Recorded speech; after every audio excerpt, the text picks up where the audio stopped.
এই বিড়ালটি সব সাপের বাবা না, বরং দাদা ছিল। যখনই কোনো সাপ তার এলাকায় ঢুকতো, তখনই সে সঙ্গে সঙ্গে তাকে মেরে সেখানে কবর দিয়ে দিত। একদিন বিড়ালটি মজা করে সিগারেট খাচ্ছিল। তখনই তার এলাকায় একটি সাপ নিজের বাচ্চাদের নিয়ে ঘুরতে এসেছিল।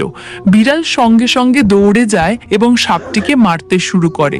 এটা দেখে সাপের বাচ্চারা কান্না করতে থাকে, কিন্তু তবুও বিড়ালটি সেই সাপটিকে মেরে ফেলে ও একটা গর্তে কবর দিয়ে ফেলে। সাপের বাচ্চারা তখন খুব রেগে যায়।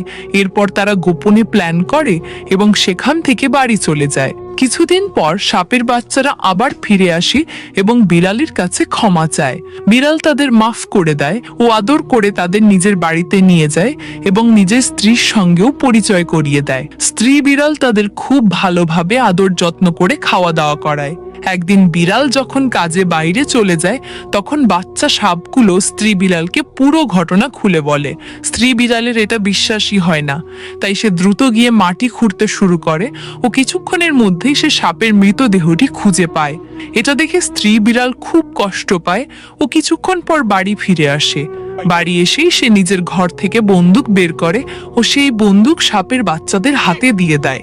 যখন বিড়াল বাড়ি ফিরে আসে, সাপের বাচ্চারা তার উপর গুলি চালায় আর